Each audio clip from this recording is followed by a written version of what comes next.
მეგობრებო, ეს ვიდეო პირველად აიტვირთა ამ არხზე 2024 წლის აპრილში, მაგრამ რატომღაც 1 წლის შემდეგ YouTube-მა გადაწყვიტა, რომ ის შეიცავს საავტორო უფლებების დარღვევით გამოყენებულ კონტენტს და დაბლოკა. როგორც წესი, ეს მაშინვე მოწმდება ხოლმე, მაგრამ როგორც ჩანს, ასეც ხდება. ასეა თუ ისე, ახლა გვაქვს რედაქტირებული ვარიანტი, მხოლოდ ერთ ნაწილში ვიდეო კადრების მაგივრად არის სკრინის სცენიდან და აწერია შესაბამისი YouTube ვიდეოს სათაური, რითაც შეგიძლიათ დაძებნოთ ის. მოგესალმებით მეგობრებო, მე ვარ გიორგი და ეს არის არხი იდეა პორტალი. კიდევ ერთი ვიდეო იმათთვის, ვინც დაინტერესებულია საბრძოლო ხელოვნებით და საბრძოლო ხელოვნების ფილოსოფიით და ვისაუბრებ ერთ განსაკუთრებულად გამორჩეულ პიროვნებაზე ინტერნეტ საზოგადოებისთვის. Oni.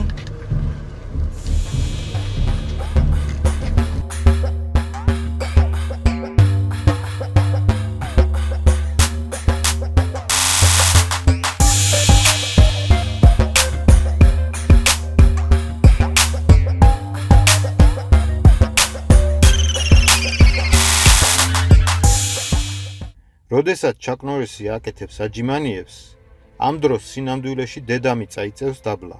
ჩაკ ნორის გველმა უკბინა, რამდენიმე დღიანი ტანჯველი ავადმყოფობების შემდეგ გველი მოკვდა. თუ გაინტერესებთ ჩაკ ნორისის მტრების სია, უბრალოდ შეამოწმეთ გადაშენებული სახეობები. ჩაკ ნორისის კალენდარი 31 მარტიდან პირდაპირ გადადის 2 აპრილზე, იმიტომ რომ მისი მოტყუება არავის შეუძლია. ჩაკ ნორისმა დათვალა უსასრულობამდე ორჯერ. ჩაკ ნორისი იმაზე სწრაფად დგას, ვიდრე ვინმე შეუძლია სირბილი. ჩაკ ნორის შეუძლია ბრუნავი კარების გაჯახუნება. ჩაკ ნორის შეუძლია ერთი ჩიტით 2 ქვა მოკლას. ჩაკ ნორის შეუძლია ნულზე გაყოფა. ჩვენ ვცხოვრობთ სამყაროში, რომელიც ფართოვდება. ეს იმიტომ, რომ ყველაფერი გაურბის ჩაკ ნორის. ჩაკ ნორის შეუძლია ღია თვალებით დაცემინება. ჩაკ ნორისის კოვბოის ჩექმები დამზადებულია ნამდვილი კოვბოისგან. სანამ ჩაკ ნორისის საჩუქარი დაავიწყდებოდა, სანტა კლაუსი რეალურად არსებობდა. აი ეს და ბევრი, ასე ვთქვათ, კრეატიული თუ ნაკლებად კრეატიული თუ მარაზმატიკული ხუმრობა შეგიძლიათ მოისმინოთ, წაიკითხოთ უფრო სწორედ ინტერნეტში უკვე ბოლო ის დღეს იმდენად აღარ ბოლო რაღაც დაახლოებით 15 წლის განმავლობაში ძალიან პოპულარული იყო ხუმრობები ჩაკ ნორისზე. ეს დაიწყო დაახლოებით 2000-იანების პირველი ნახევრიდან. პირველად ქრონოლოგიურად მე როგორც მახსოვს, ეს იყო რუსულ საიტებზე გავრცელდა და მერე სამწუხაროდ როგორც ჩვევიახონ დღემდე ესეთი ისა გვაქვს რაღაც მიბაძვითი მომენტი იქიდან გადმოიღეს ჩვენებმა და მერე განავრცეს და სხვებზეც ხალისობდნენ და რაღაცები იყო ასეთი. და საუბარია ვინც არის ის პიროვნებაზე, ჩაკ ნორისი არის ამერიკელი მსახიობი, რომელიც არის პროფესიონალი კარატისტი, არა შოტოკანში, სხვა რაღაც სტილები აქვს თავისი. სხვათა შორის არის 7 გზის სოფლიო ჩემპიონი კარატეში. რამდენიმე წიგნის ავტორია, მათ შორის მოტივაციური წიგნები, ეგრეთ წოდებული კოუჩის შინაარსის წიგნები, რაღაც სკოლები აქვს თავისი და მოკლედ აქტიურობა რა. დღეს უკვე ასაკშია, მაგრამ რა ყველაფერთან ერთად კიდევ კარგი მსახიობიც იყო, განსაკუთრებით 80-იან წლებში ჰოლივუდში ერთ-ერთი ვარსკვლავი იყო ამ ექშენ ფილმების და ნუ იმიჯი რა აქვს, სადაც ის დაიბადა პრინციპში ისეთი შტატია, რომ თავის დროზე ეს იყო კოვბოების ბუდე. თვითონ ფილმებშიც ესეთი იმიჯი აქვს და კარატე რა თქმა უნდა ცხოვრების წესია და ესეთი იმიჯი ჩამოუყალიბდა კოვბოის იმიჯი რა. მაგრამ ეს ხუმრობები, აი ესეთი რაღაცა, რაც გავრცელდა მსოფლიოში, ცოტა უცნაური მომენტია აქ, რაზეც მინდა ამ ვიდეოში ვილაპარაკო, უცნაური რბილად რო ვთქვათ, მაგრამ უფრო გოიმობა უხდება. ანუ რომ არ ვიცით, თქვათ, უცხო ტიპებმა რაზე იხუმრეს, რა, დაახლოებით რო ხდებით, მაგრამ თლად რო ბოლომდე ვერ წვდებით შინაარს, ხო?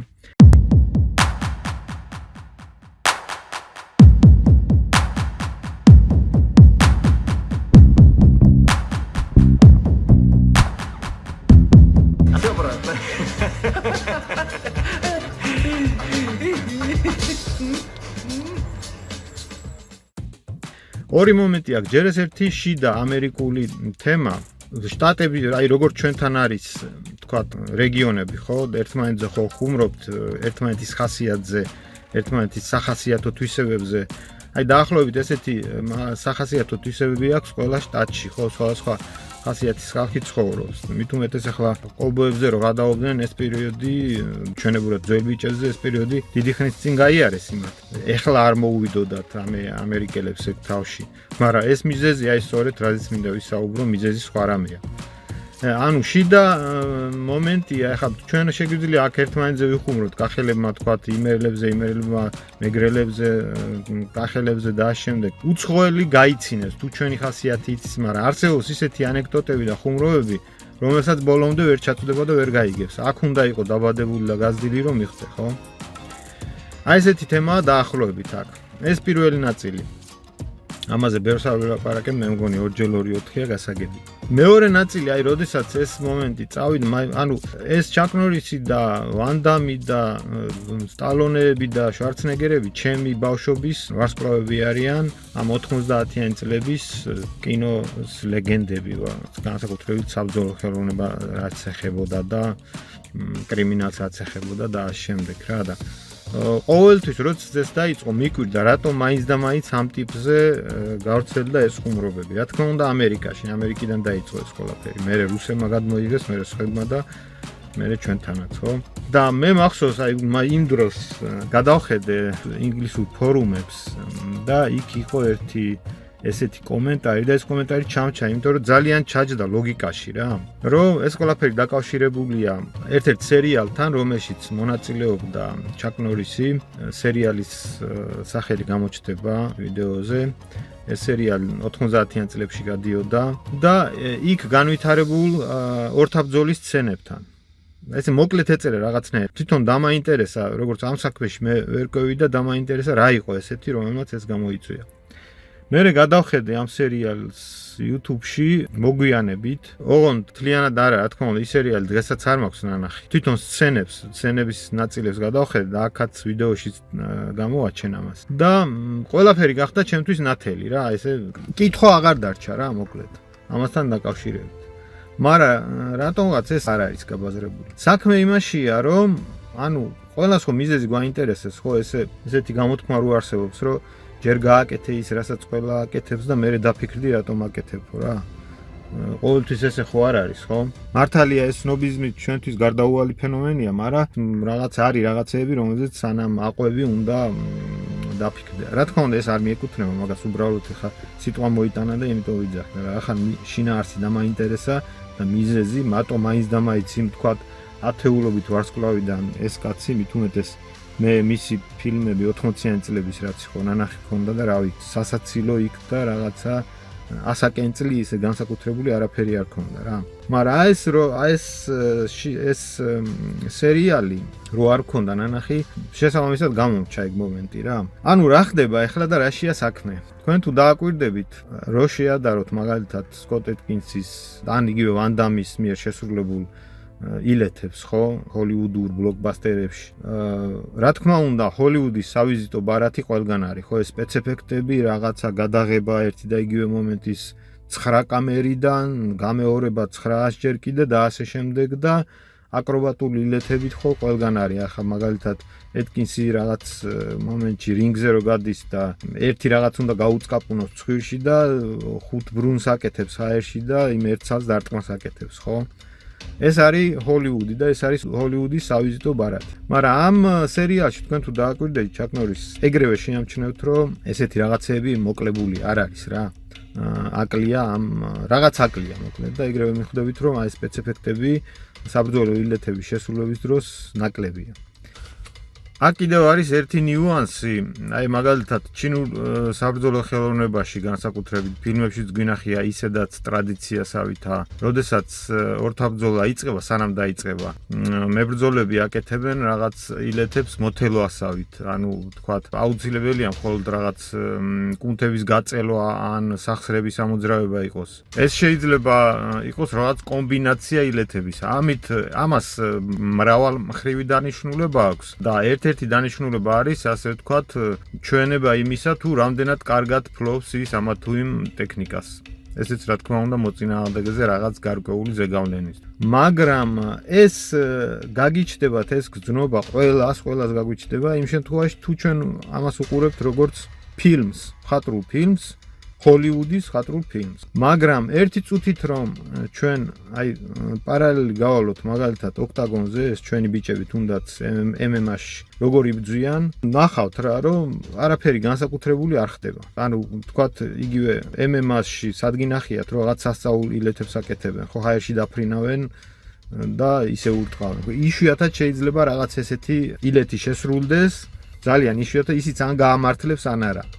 თანაც ამ ასეთ ილეთებს, რომელიც აკრობატული ილეთებით სრულდება, აკრობატული ტექნიკით, თავისი დანიშნულება აქვს, დრო და ადგილი აქვს. ყოველთვის არ შეიძლება. საქმე იმაშია, რომ საბრძოლო ხელოვნებაში ერთ-ერთი მთავარი მომენტი, საკვანძო მომენტი არის რა, რომ თუ კონკრეტული ილეთით, კონკრეტული შეტევით შეიძლება მოწინააღმდეგის წყობრიდან გამოყვანა, ზედმეტი მოძრაობა არ უნდა შეასრულო. იმიტომ რომ ერთ-ერთი მთავარი მუღამი არის, რომ შენ ენერგია შეინარჩუნო იმაზე მეთხანს, ვიდრე შენმა მოწინააღმდეგე. ანუ შენ თუ რაღაცა კონკრეტული მოძრაობით მოწინააღმდეგის წყობრიდან გამოყვანა მისი გაუნებელყოფა შეგიძლია, იქ შენ თუ ზედმეტი მოძრაობები გააკეთე და დახარჯე ენერგიაში, თუ ამ შენმა შეტევამ არ გაამართლა, შემდეგ ეს ენერგია უკვე აღარ ყოფ ბრძოლის გასაგრძელებლად, ხო? ეს, დროთა განმავლობაში ისწავლება პრაქტიკაში ეს. ამაზე, როდესაც იბრძვიან მებრძოლები, ხო, ამაზე არც ფიქრობენ. ისე აქვთ ეს გამჯდარი და ისე ასრულებენ ინსტინქტურად ამ ყველაფერს. ეს უკვე ცალკე თემა და ამაზე სხვა ვიდეოებშიც მისაუბრია. ანუ თქვენ რო დააკვირდეთ ახლა ჩაკ ნორისის შესრულებულ ილეთებს, ახლა მაგალითად ერთ-ერთი არის, როდესაც აკეთებს ეგრეთ წოდებულ ფინტს და შემდეგ ურტყავს, ხო? აკეთებს შეტევას. რეალურს, რომელიც გათვლილია უკვე მოწინააღმდეგის წყობრიდან გამოყვანაზე. ასრულებს ის ფინტს. ფინტი არის რა? ეს არის დამაბნეველი მოქმედება, რომელიც გათვლილია იმაზე, რომ მოწინააღმდეგის ფსიქიკის დეზორიენტაცია მოახდინოს. ანუ დაცვის უნარი დაუქვეითოს რა. ეს დაახლოებით იგივეა, რაც ფეხბურთში პენალტის დარტყმის დროს ერთი დამრტყმელი რო გადაახტება და მეორე რო ურტყავს რეალურად. მეკარის ფსიქიკის დეზორიენტაცია ხდება, ხო? ანუ დაცვის უნარს უქვეითებს, აკარგინებს. დღეს არ ვიცი ხდება ესე თუ არა, მაგრამ ყოფილა ესეთი შემთხვევები ფეხბურთის ისტორიაში, ხო? იგივე აქაც, საერთოდ ბრძოლა შედგება ფინტების და რეალური დარტყმების კომბინაციებისგან. მთელი ოსტატობა მებრძოლისა იმაშია, როგორ ააწყობ შენ ამ კომბინაციას, რომ რეალური შედეგი დადოს. ახლა ამ კადრში, რასაც უყურებ ჩაკ ნორისი, ხო, რასაც ჩაკ ნორისი აკეთებს, პირველ ფინტს ან მომატყუებელ ხელის გაქნევას და მეორეს რეალურ დარტყმას, ესეც კი არ არის საჭირო. შეიძლება ითქვას, რომ ესეც სპეცეფექტია. ესეც კი არ არის საჭირო, რომ იმისათვის, რომ ის მოწინააღმდეგე რაც ჩანს ახლა აქ და რაც წინ უდგას, წყობრიდან გამოიყვანო.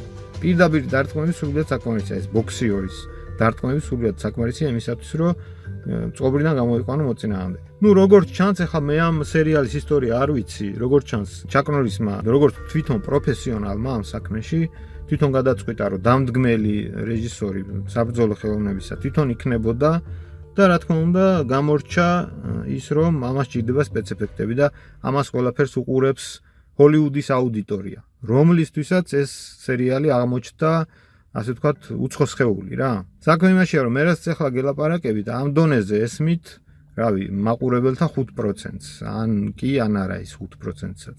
დანარჩენი 95% ამას უყურებს როგორც ჰოლივუდის ფილმს, ხო? ამ შედეგად მივიღეთ ის, რომ არათუ უცხოსხეული იყო, არამედ სასაცილოც იყო და აი ესეთი ანეკდოტებიც, უბრალოდ ფრაზები, რაც საგან წავიკითხე დასაწყისში, ზუსტად შეესაბამება იმ მომენტს, რომ ადამიანს როცა არ ესმის, იქ რაც ხდება, აი მაგალითად, იგივე აი ამ მარტივ მოძრაობაზე, რასაც თქვენ უყურებთ, ხო, ჩაკ ნორისის შესრულებულ შეტევით ტექნიკებს, ხო? ამ თითოეულ ამაზე ეს გავს, სხვათა შორის კარატე გავს ფარიკაობას ამ ხრივ. აი ეს წამებში სრულდება შეტევა, მაგრამ იმაში დევს, რავი, წლობით გამოცდილება და მთელი ფილოსოფია. როგორ უნდა იდგე, რა დისტანციაზე უნდა იდგე, რა მომენტში უნდა დაიწყო მოძრაობა, როგორ უნდა გეჭიროს ხელები, ფეხები, თუნთქვა, რავი, თვალების მოძრაობა, სად უნდა უყურო და ასე შემდეგ. ეს მთელი რომ დავიწყო ამაზე საუბარი, რამდენიმე საათი დამჭირდება. თქვენ რომ თქვენ თუ კარატესთან შეხება გააქვთ, ან თქვენ შვილს მიუტანოთ ეს კადრები კარატის მასწავლებელს, ხო? ისიც ამ კადრების საფუძველზე შეუძლია გასწავლოთ კარატე, ასე ვთქვათ რა. მაგრამ დიდ ვერაფერს გასწავლით იმ კადრებიდან, აი ჰაერში რომ დაფრინავენ, ხო? იმიტომ რომ იქ განსაკუთრებული არაფერია, შეიძლება ერთი კონკრეტული ილეთი აღწერო. მაგრამ სწორი ტაქტიკა და სტრატეგია იმ მომენტში შეიძლება განსაკუთრებულად არ გამოიყურებოდეს, ხო?